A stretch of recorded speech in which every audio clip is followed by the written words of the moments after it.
Welcome back to the deep dive. Okay, today we're jumping into something pretty fascinating. We've been looking at these sources that connect an ancient prophetic warning. Right, a condemnation about something that sounds almost, I don't know, minor. Exactly, moving a boundary stone. Seems small.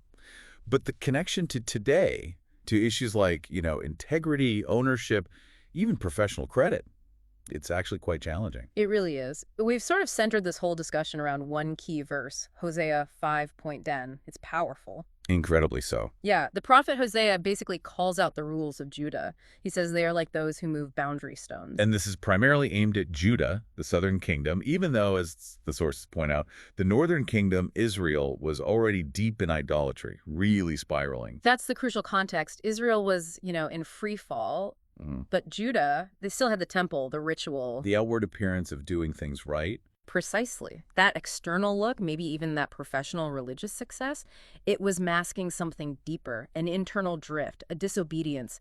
They were heading down the same path. So that image, moving the stone, it's like a symbol for that internal decay. It is. It's a perfect metaphor. So the mission for you listening is, first, let's really get a feel for the sheer weight of moving that physical stone back then, why it was such a big deal, a foundational sin. Right. And then how does that ancient idea apply to the spiritual boundaries we all navigate today in 2024? Okay, let's unpack that historical side first.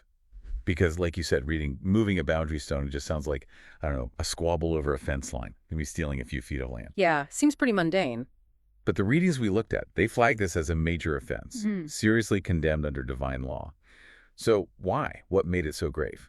Well, the key is understanding how land worked under the Mosaic Law. It wasn't just real estate you bought and sold freely. The land of Israel was seen as a divine allotment. When the Israelites settled Canaan, God himself allocated specific portions to each tribe, each family. It was their inheritance. So those boundary markers, the stones, they weren't just property lines agreed upon by neighbors. Not at all. They were sacred. They represented God's established order, defining the family's God-given inheritance. It wasn't just a human contract. Wow. Okay, so moving that stone, Yeah. it's not just cheating your neighbor out of some land. No, it's far bigger. You're essentially challenging the covenant. You're messing with the divine order God set up for his people.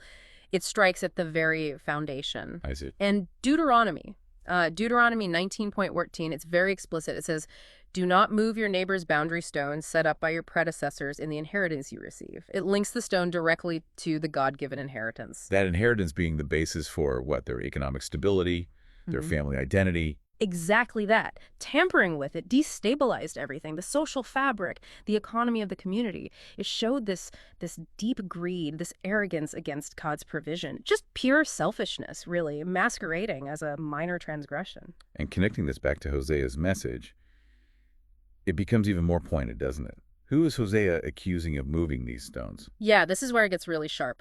The sources are clear.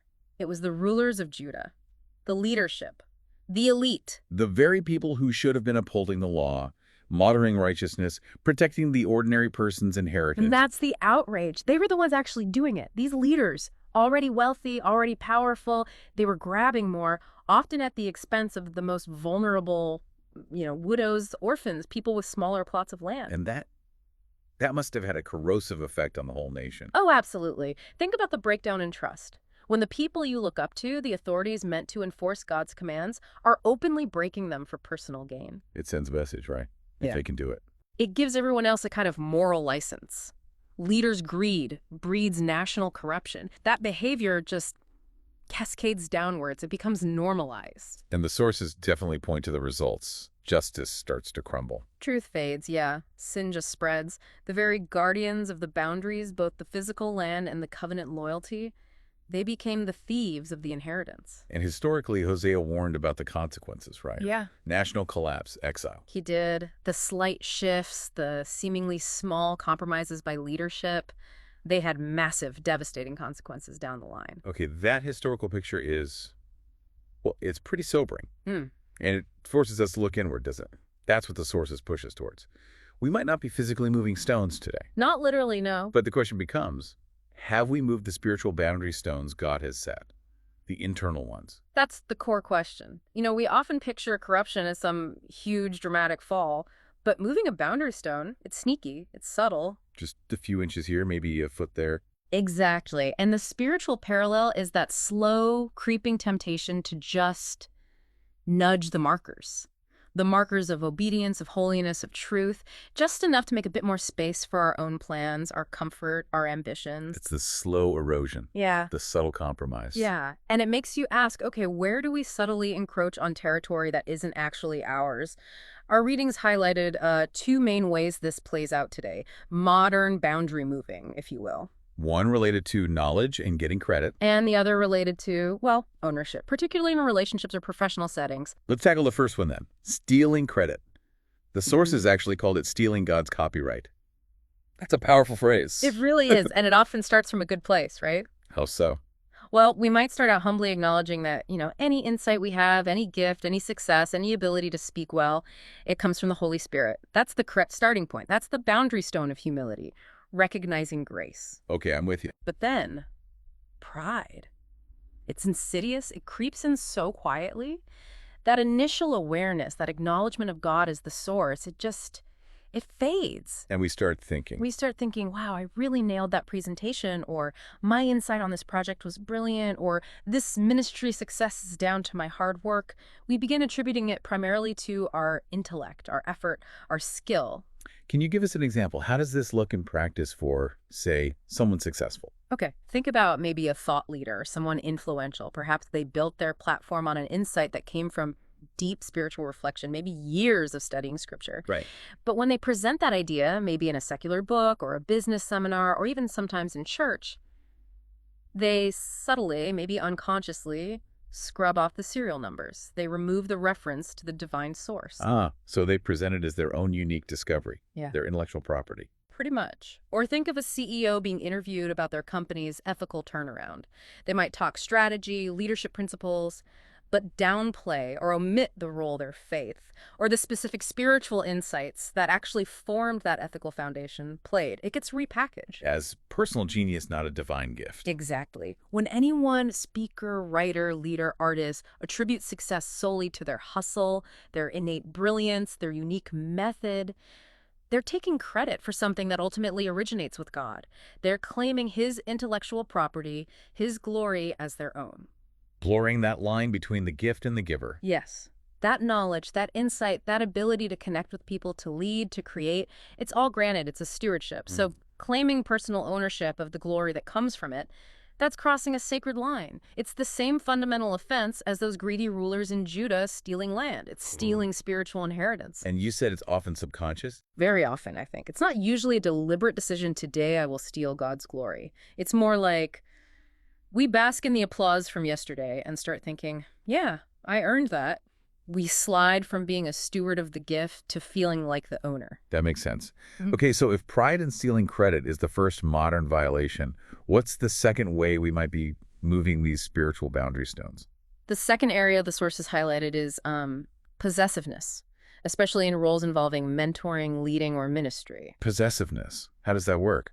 Well, again, the intention often starts pure. We genuinely want to help people, lead them to faith, guide their growth, right? See them succeed. Of course. But somewhere along the way, maybe after they've experienced success or growth under our guidance, a subtle shift can happen. We start thinking of them, even subconsciously, as our converts, our disciples, our team members, our success stories. I see. We take ownership of the person, not just the process. Exactly. The core violation here is forgetting that every single person belongs ultimately, fundamentally, to God, not to us, not to our organization, not to our church, not to our company. So when does it cross the line into moving the boundary stone? It happens when we get possessive, when we start treating people like they're extensions of our own ministry or reputation, maybe refusing to let them learn from others or discouraging them from exploring opportunities beyond our immediate circle. Or making them feel guilty if they move on or outgrow our specific input. Yes, precisely that. We're effectively trying to put our brand, our mark, on God's sheep. We're moving the divine boundary marker of ownership from God to ourselves. That's a huge temptation, isn't it? Especially if you've invested a lot in someone, whether in a business context, education, or faith. You want to keep them close, maintain that influence. It is immense, and it really gets to the heart of what true leadership, especially spiritual leadership, should be. Our role is to point people towards the ultimate shepherd, towards Christ. It's not to set ourselves up as like a secondary owner. Confusing mentorship with ownership. Right. And when we do that, it actually hinders their growth because we're trying to control it. And it damages our humility because we start seeing their connection to God as being mediated through us, or their loyalty to God as loyalty to us. And the source material gives us that direct quote from Jesus, which just cuts right through this. It does. John 10:27, Jesus says, "My sheep hear my voice, and I know them, and they follow me." It's unequivocal. His sheep, his Yeah. voice, they follow him. Exactly. The flock belongs solely to the shepherd, not to any pastor, teacher, mentor, boss, or denomination, period. Wow. And when we really grasp that, internalize that boundary, it forces us into humility. It means we lead with open hands, recognizing our role is temporary service, not permanent ownership. It honors God's boundaries and keeps the focus where it belongs, on Christ alone. Okay, so wrapping this deep dive up then, let's bring it back to the why.